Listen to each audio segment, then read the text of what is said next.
Sampurasun, Assalamualaikum warahmatullahi wabarakatuh. Apa kabar semua teman-teman di rumah? Semoga dalam keadaan sehat walafiat. Tak doain pokoknya bahagia, bahagia, bahagia, bahagia panjang. Hmm, Teman-teman, hari ini saya masih membahas tentang bencana, cuaca, prediksi-prediksi alam. Ya, karena memang eh bergelumuk di batin saya gitu ya, itu masih masalah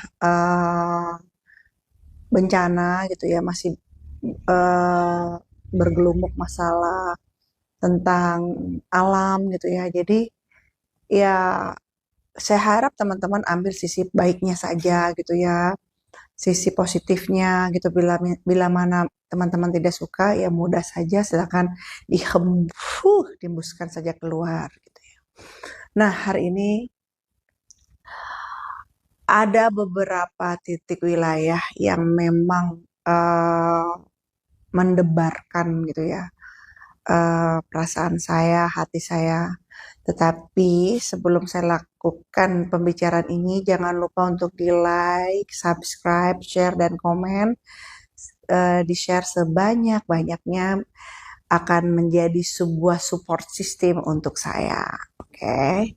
Nah, jadi gini, beberapa minggu ini gitu kan memang kan kegiatan saya tuh sangat sangat sangat sangat padat gitu ya, dan sampai untuk merenovasi studio pun ya masih tertunda ya kan. Harusnya di belakang ini rencananya kan, ke teman-teman lihat kan tulisan itunya tertutup. Rencananya memang saya mau taruh lukisan di belakang ini, dan itu pun masih tertunda waktunya karena memang banyak kegiatan gitu ya. Nah, dalam banyak kegiatan ini gitu ya, itu ternyata yang saya fokuskan itu adalah alam gitu ya, karena memang banyak batin yang datang itu persoalan alam gitu ya, persoalan unsur alam, air, api, angin, tanah, dan udara. Nah, memang yang namanya air, api, angin, tanah, dan udara itu gini loh, kan ada yang kasih komentar bahwa itu tidak memberikan bala. Gini loh, teman-teman harus paham yang namanya alam semesta itu ya. Alam semesta itu kan luas, termasuk unsur alam. Itu adalah sebagai wasilah Tuhan. Salah satu ya. Jadi sebagai tangan kanan Tuhan lah, salah satunya, ibaratnya seperti itu gitu loh. Nah, suka atau tidak suka kita berdampingan, dan suka tidak suka ya memang tugas kita juga menghormati kehadiran mereka semua gitu ya. Dan sebab akibat dalam dunia itu, hukum alam itu ada. Misalnya kita melakukan apa ya, akibatnya apa gitu. Itu memang ada gitu loh, hukum dunia lah itu seperti itu. Nggak usah sama alam semesta ya. Jadi kalau sama sama sesama manusia aja itu juga ada akibatnya gitu. Jadi ya memang udah hukum alamnya seperti itu gitu. Dan daerah yang masih membuat saya itu uh, warning ya gitu. Jadi untuk masalah air gitu, hujan, jadi aktivitas hujan gitu hingga membuat luapan air yang sangat banyak itu di titik daerah di daerah Papua, dan Papuanya itu di daerah pegunungan, lalu di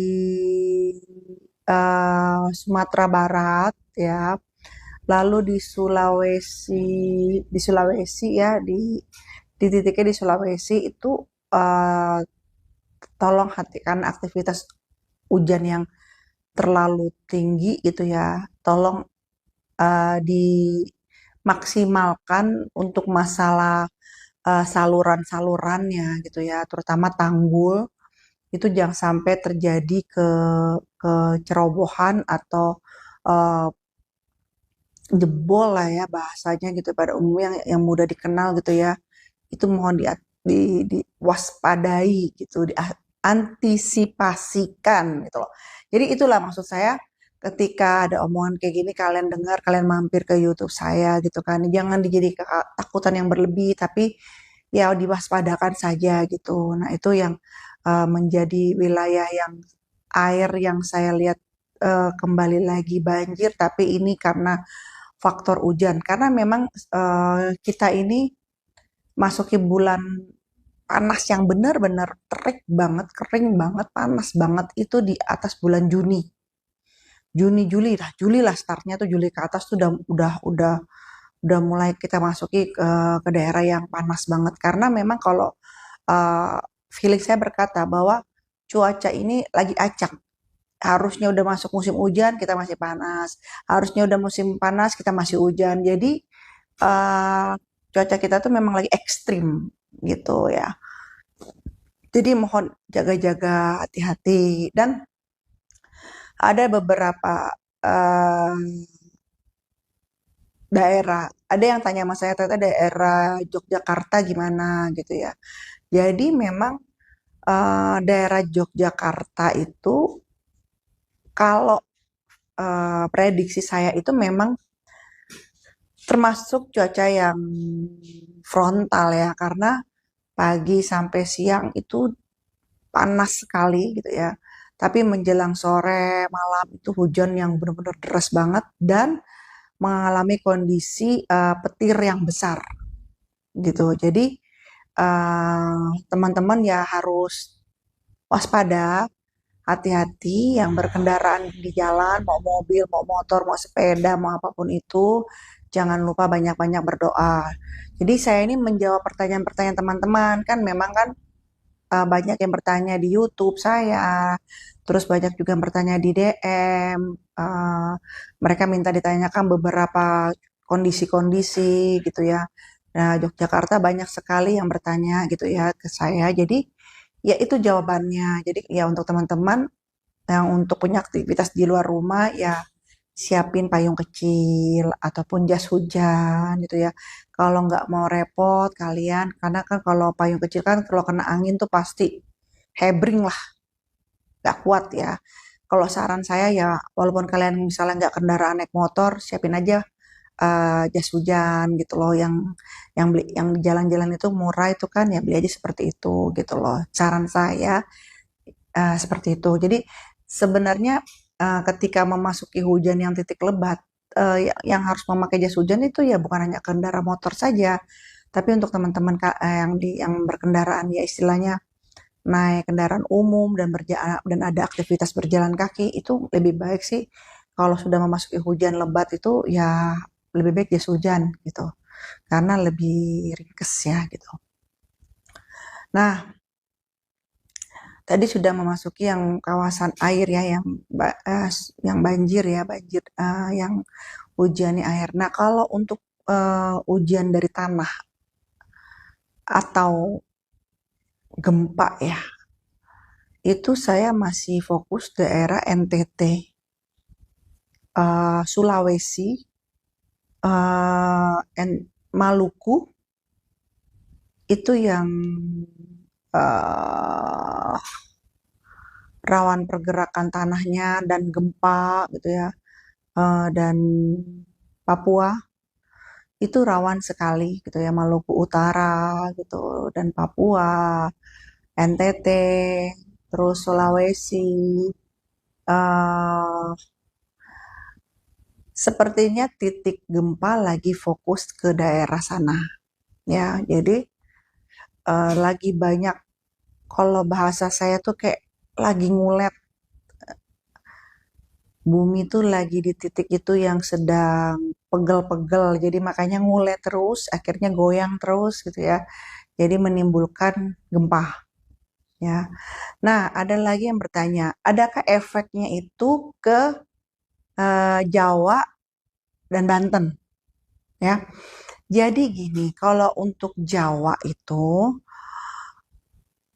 tidak tidak berdampak yang besar gitu ya. Apakah akan terjadi tsunami? Kalau saya lihat Laut Selatan dan di titik-titik Jawa itu saya melihat tidak terjadi seperti itu ya. Tidak yang terjadi gempa yang besar atau bagaimana, tidak. Kalau andai pun Merapi, kalau saya lihat itu tidak tidak terulang lagi gunung meletus Merapi kayak tahun sebelumnya itu, yang pada zaman Mbah Marijan ya, almarhum ya, itu tidak terjadi sampai seperti itu. Nah, yang terjadi sekarang ada pun Merapi erupsi atau bagaimana, kalau saya lihat memang dari segi mata batin saya itu memang lagi ada hajat ya, dan justru eh, membuat keluarnya hasil-hasil bumi, kekayaan-kekayaan alam, dan itu bisa bermanfaat untuk masyarakat gitu. Kalau yang saya lihat itu, jadi bukan dimaknai sebuah bencana yang benar, bencana keseluruhan. Justru kalau saya tidak memaknainya itu. Jadi tidak ada tuh di bayangan saya atau di pandangan batin mata batin saya bahwa itu sebuah bencana gunung meletus, tidak. Ya, hanya erupsi-erupsi kecil ya, yang terjadi adalah itu gitu loh. Nah, kalau teman-teman tanya apa yang bisa kita lakuin ya, sedekah bumi lakukan ya, sedekah laut. Itulah kenapa kok makin ke sini yang dimana teknologi makin luar biasa hebatnya. Kok kita dihadapi dengan keadaan malah justru kita terus tradisional gitu. Ya itu dia. Karena pesan moralnya kita tidak boleh melupakan sejarah. Sejarah adalah jati diri manusia, gitu adalah jati diri sebuah negara. Kita tidak boleh melupakan hal tradisional. Sekarang gini loh, hal tradisional itu bukan berarti kampung, ya. Itu adalah sebuah, bahasanya apa ya kalau saya, sebuah kemurnian di suatu daerah. Teman-teman ya, saya kalau ke Yogyakarta gitu ya, tuh saya paling paling males, paling itu kalau misalnya makannya tuh di misalnya suruh milih ya, makan di kayak pinggir-pinggir jalan atau restoran-restoran biasa atau gitu, saya lebih milih kayak di pasar gitu ya. Saya lebih milih kalau di Jogja makan di situ kayak pasar Ngasem ya kan. Wow, itu enak banget gitu loh. Nah, hal-hal tradisional itu kalau teman-teman tanya sama orang asing ya, orang bule atau gimana, itu buat mereka adalah sesuatu yang unik. Nah, pertanyaannya kenapa kita harus melepaskan keunikan Indonesia itu sendiri? Padahal itu adalah daya tarik yang menurut saya tuh luar biasa. Dan saya berharap uh, masih banyak lagi mempertahankan ketradisionalan itu gitu loh. Kayak ke Solo. Saya juga senang kulineran yang benar-benar apa ya, unik gitu loh. Yang ada tradisionalnya itu menurut saya luar biasa ya gitu. Jadi kalau bukan berarti makan di mall saya tidak suka. Saya suka makan di mall, di kafe, di mana. Saya suka gitu. Tapi saya tidak tidak juga mau meninggalkan eh, makanan tradisional Indonesia gitu. Nah, yang terjadi sekarang, kenapa kayaknya keadaan, situasi dan kondisi itu mengajak kita ke kehidupan tradisional. Sebenarnya itu adalah sebuah sebuah pakem rembok. Kita jangan lupakan gitu ya. Nah, untuk wilayah-wilayah selanjutnya yang wilayah yang menurut saya hujan ya, hujan lebat, angin, tapi bukan badai, itu memang kalau ada yang tanya Jabodetabek masuk nggak teh? Masuk. Ya, daerah Jabodetabek itu saya lihat masuk ya. eh Disertai angin ya gitu ya, tuh hati-hati untuk para pengendara motor gitu. Dan daerah Jabodetabeknya lah Bogor gitu ya, itu Bogor, Kabupaten Bogor, Kota Bogor itu kalau udah memasuki hujan yang deras gitu ya, itu nggak mengenal, mau tadinya terang bisa gelap mendadak, yang tadinya misalnya jam 3 pagi bisa pemandangannya seperti jam 6 sore ya. Jadi makanya saya bilang hati-hati untuk kalian dimanapun kalian berada ya, mau bawa kendaraan pribadi atau tidak atau bagaimana, semua hati-hatilah seperti itu. Dan itu memang kita memasuki ke fase seperti itu gitu loh. Nah, uh, dalam waktu dekat ini, tahun 2026 ini ya, sebenarnya sih bukan dalam waktu dekat bahasanya ya. Jadi memang ada sebuah bencana ya, yang itu dimana saya melihat air, longsor, dan jalan berbelah. Itu ada di kawasan seperti gunung, perbukitan. Ya. Nah, itu lumayan menyita waktu dan lumayan menghabiskan tenaga, ya. Itu akan terjadi lagi. Gitu. Ada beberapa titik yang saya lihat daerah Aceh, Sumatera Barat, Cisarua,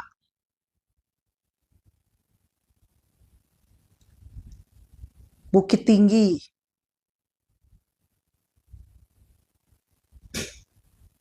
ya. Itu yang ada sedikit mendapatkan cobaan, ya.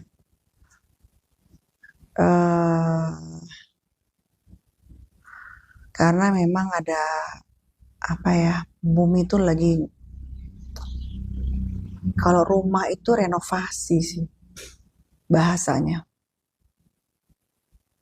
perbaikan diri. Jadi ada yang kira-kira yang akan melebar kemana-mana, membaik dikikis.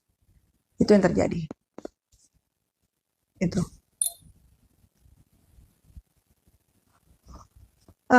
Dan untuk selanjutnya, prediksi ekonomi. Ada yang minta kepada saya. Memang ke depan ini akan ada banyak perusahaan yang akan mencari lowongan pekerjaan, lowongan baru ya.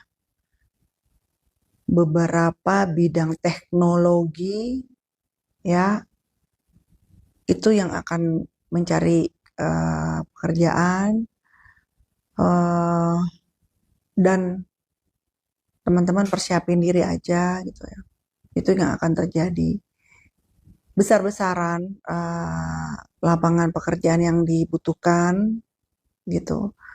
Dan ada di bidang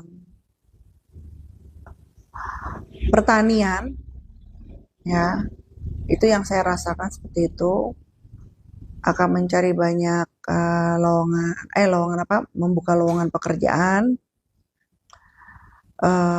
Entah apa yang akan sedang diunggulkan ya, tetapi yang saya rasa batin saya ya di bidang teknologi, pertanian gitu ya. Itu yang akan membuka sebuah lapangan peternakan, membuka lapangan pekerjaan yang terjadi di negara Indonesia gitu. Bioteknologi gitu kan. Itu yang terjadi di Indonesia untuk ke depan gitu ya. Jadi banyak formasi-formasi baru yang akan ditegakkan di negara kita gitu ya. Ya kembali sih demi kelangsungan hidup masyarakat Indonesia gitu. Itu yang terjadi ke depan gitu. Jadi kalau ditanya apakah ada PHK besar-besaran, kalau saya lihat ini PHK ini nih bukan PHK yang dikarenakan besar-besaran untuk kayak inflasi gitu ya. Enggak, saya tidak melihat itu gitu loh. Andai pun terjadinya PHK ya karena ada ke kebobolan manajemen atau kurang sehat manajemen gitu. Jadi sih menurut saya lebih ke arah itu. Jadi bukan karena inflasi Indonesia gitu, bukan. Saya tidak lihat.